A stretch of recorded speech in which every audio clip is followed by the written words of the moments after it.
महेंद्र अपनी पत्नी हेमलता के साथ एक छोटे से शहर में रहता था।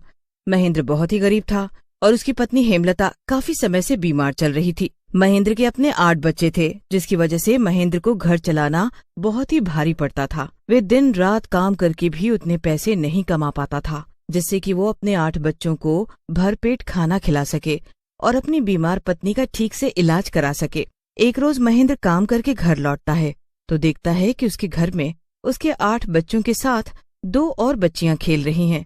महेंद्र गुस्से से अपनी पत्नी से कहता है, ये 2 बच्चियां कहाँ से उठा लाई हो? अजी, मेरी बहन के मरने के बाद से जीजाजी की हालत काफी खराब हो गई है, जिसकी वजह से उन्हें अस्पताल में भर्ती होना पड़ रहा है। तो ऐसे में वो अपने दोनों बच्चियों को हमारे पास छोड़ गए हैं। अरे हमारे खुद के 8 बच्चे कम थे जो अब इन दोनों को और पालो। मैं तो पहले ही 8 बच्चों का ठीक से पेट नहीं भर पा रहा हूँ, अब इन दोनों का पेट कैसे भर पाऊंगा? पहले ही पड़ोस के लोग और बाकी सब लोग मेरा मजाक उड़ाते हैं कि देखो आ गया 8-8 बच्चों का बाप, और अब तो सब मुझे 10 बच्चों का बाप कहकर चढ़ाएंगे। अरे जरा अपनी हालत देखो, बीमारी के कारण खुद तो हर वक्त चारपाई पर पड़ी रहती हो और मैं सारा दिन धूप में पिसता हूँ। अजी, आप ऐसे क्यों बोल रहे हो? अजी, जैसे हमारे 8 बच्चे पल गए वैसे ही ये भी पल जाएंगे। आप ऐसे गुस्सा न करो। इन बच्चों का पेट भरने के लिए दिन भर मेरी क्या हालत होती है ये बस मैं ही जानता हूँ। कभी कभी तो लगता है कि कहीं दूर भाग जाऊं। अजी, आप ऐसे न बोलो और मुझसे एक वादा करो कि मेरे मरने के बाद आप हमेशा इन 10 बच्चों का पूरा ख्याल रखोगे। महेंद्र हेमलता की एक नहीं सुनता और वहाँ से चला जाता है। उसके जाते ही हेमलता की बीमारी की वजह से मौत हो जाती है। हेमलता की मौत को कुछ दिन बीत जाने के बाद से घर के हालत और बिगड़ने लगते हैं। घर में खाने का सभी सामान खत्म होने लगा था। तभी महेंद्र की सबसे बड़ी बेटी रेशमा एक ढाबे पर बर्तन धोने का काम करने लगती है। तभी महेंद्र वहाँ से गुजर रहा होता है कि उसकी नजर अपनी बेटी पर पड़ती है। रेशमा बेटी, तुम इस ढाबे पर लोगों के झूठे बर्तन धो रही हो? और क्या करती पिताजी, घर में खाने को कुछ भी नहीं बचा है तो मैं अपने भाई बहनों को भूखा नहीं देख सकती। बस उनका पेट भरने के लिए मुझे ये काम करना पड़ रहा है। अपनी बेटी की बात सुन महेंद्र की आंखों में आंसू भर आते हैं। मैं अपनी जिम्मेदारी से बचकर भाग रहा था, जिसकी वजह से मेरी फूल सी बच्ची को ये काम करना पड़ गया। जब मेरी छोटी सी बच्ची घर की जिम्मेदारी संभाल सकती है तो फिर मैं कैसे पीछे रह सकता हूँ? बेटी, आज के बाद तुम्हें ये सब काम करने की जरूरत नहीं पड़ेगी। आज से मैं बहुत मेहनत मजदूरी करूंगा पर कभी भी अपने बच्चों को भूखा नहीं सोने दूंगा। भले ही मैं मर भी क्यों ना जाऊं, पर मैं अपनी जिम्मेदारी से कभी पीछे नहीं हटूंगा। फिर क्या था, महेंद्र अपने काम पर जाता है और खूब मेहनत करता है। पूरा दिन काम करने के बाद महेंद्र का मालिक जयदेव उसे काम करने के बस 200 रुपए ही देता है। मालिक, ये तो आपने मुझे मेरे काम के बहुत कम पैसे दिए हैं। इतने पैसों में मैं अपने बच्चों का पेट कैसे भर पाऊंगा? अरे तो क्या मुझसे पूछकर 10 बच्चे पैदा किए थे? और पैसे तो तुम्हें इतने ही मिलेंगे। अगर ज्यादा पैसे चाहिए तो काम भी ज्यादा ही करना होगा। 10 बच्चों का पेट भरना है तो कल से टाइम पर काम पे आ जाना। महेंद्र को जयदेव पर बहुत गुस्सा आता है, पर वो उसे कुछ बोले बिना ही वहाँ से चल देता है और सड़क पर चलते चलते सोचने लगता है, इतने पैसों में 10 बच्चों का पेट कैसे भर पाएगा? हे भगवान, अब आप ही बताइए कि मैं क्या मुंह लेकर घर जाऊं। मैं कितना बेबस और गैर जिम्मेदार बाप हूँ जो अपने बच्चों का ठीक से पालन भी नहीं कर पा रहा हूँ। महेंद्र ऐसे सोचता हुआ चला ही जा रहा होता है कि तभी सामने से तेजी से एक ट्रक आता है और महेंद्र को टक्कर मारकर वहाँ से निकल जाता है। ट्रक से टक्कर लगते ही महेंद्र की वहीं पर मौत हो जाती है और वो एक डरावना भूत बन जाता है।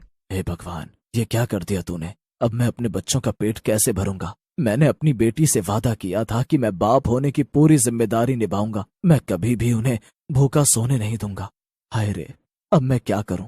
फिर भूत अपनी जेब से 200 का नोट निकालता है और बोलता है, कुछ भी हो जाए, मैं अपने बच्चों को भूखा नहीं सोने दूंगा।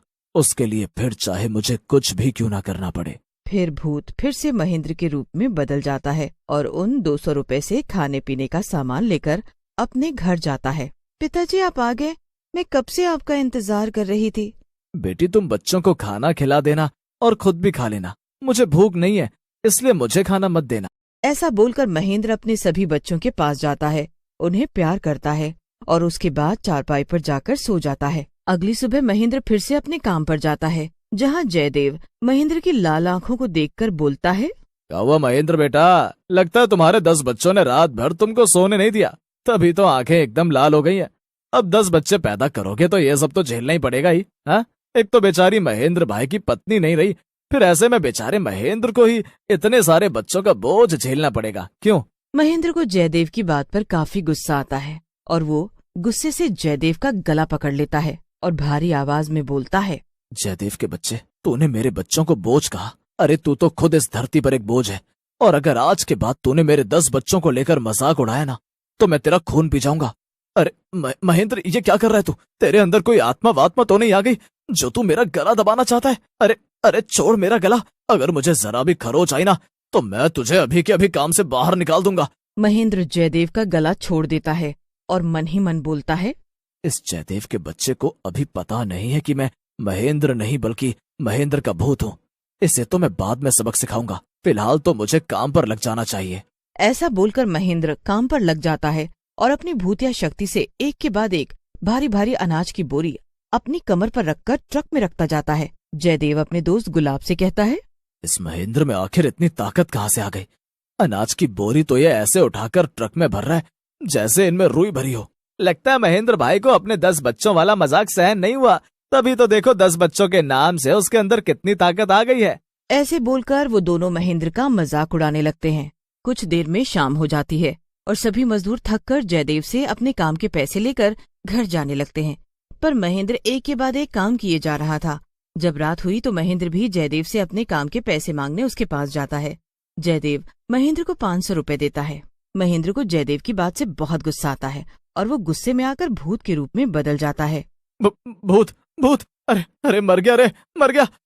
ये महेंद्र एक भूत कैसे बन गया? क्या हुआ जयदेव? अरे तेरे तो चेहरे का रंग ही बदल गया। अब बता कि तू मेरे काम के कितने पैसे देगा? अरे अरे भूत भाई, मुझे जाने दो, और आपको जितने पैसे चाहिए आप ले लो, पर मेरी जान बख्श दो। तूने बहुत मजाक उड़ाया था ना मुझे 10 बच्चों का बाप बोलकर, मेरे बच्चों को चिल्लड़ पार्टी बोलकर। अब देख मैं तेरा क्या हाल करता हूँ। फिर भूत जयदेव के सारे पैसे ले लेता है और उसके बाद उसे गला दबाकर मार डालता है। भूत फिर से महेंद्र के रूप में आकर अपने बच्चों के लिए अच्छा अच्छा खाना और उनके लिए कपड़े लेकर घर जाता है। सभी बच्चे अच्छा अच्छा खाना और कपड़े देकर बहुत खुश हो जाते हैं। फिर महेंद्र अपनी भूतिया शक्ति से ढेर सारा काम करता है और खूब पैसे कमाता है। फिर कुछ ही दिनों में महेंद्र एक बड़ा आदमी बन गया और उसने अपनी पत्नी के नाम पर एक फैक्ट्री भी खोल ली। एक रात महेंद्र अपने कमरे में अपनी पत्नी की तस्वीर के सामने अपने भूतिया रूप में आकर उससे बात करने लगता है। हेमलता, मैं जानता हूँ कि मैंने तुम्हें बहुत दुख दिए थे और हमेशा अपने 10 बच्चों की जिम्मेदारी से दूर भागता था, पर आज देखो मैं मरने के बाद भी तुमसे किया वादा निभा रहा हूँ। मैं अपने 10 बच्चों को प्यार भी करता हूँ और उनकी पूरी देखभाल भी करता हूँ, पर मैं ये भी जानता हूँ कि मैं एक भूत हूँ और मैं ज्यादा दिनों तक अपने बच्चों के पास नहीं रह सकता। तभी वहाँ रेशमा आ जाती है। रेशमा को देखकर महेंद्र का भूत काफी सहम जाता है। पिताजी, आप एक भूत हैं। मैंने आपकी सारी बातें सुन ली हैं। आप हमें छोड़कर कहीं नहीं जाओगे ना पिताजी? मेरी बेटी, तुम बहुत समझदार हो, पर अब जब तुम्हें सब कुछ पता चल गया है तो मुझे यहाँ से जाना ही होगा। पर मैं जानता हूँ कि मेरे जाने के बाद मेरी बेटी अपने भाई बहनों का खूब अच्छे से ख्याल रखेगी। पर मैं तुमसे वादा करता हूँ मेरी बच्ची कि जिंदगी में कभी भी तुम्हें मेरी जरूरत पड़े तो बस मुझे याद कर लेना। मैं तुम्हारे पास होऊंगा। मैं अपने 10 बच्चों का ख्याल हमेशा रखूंगा। ऐसे बोलकर महेंद्र वहाँ से गायब हो जाता है। रेशमा उम्र में बड़ी थी और काफी समझदार भी थी, इसीलिए वो अपने भाई बहनों का ध्यान अच्छे से रखती थी। और जब भी रेशमा को अपने पिता की याद आती या महेंद्र को अपने बच्चों की याद आती, वो उनसे मिलने आ जाया करता।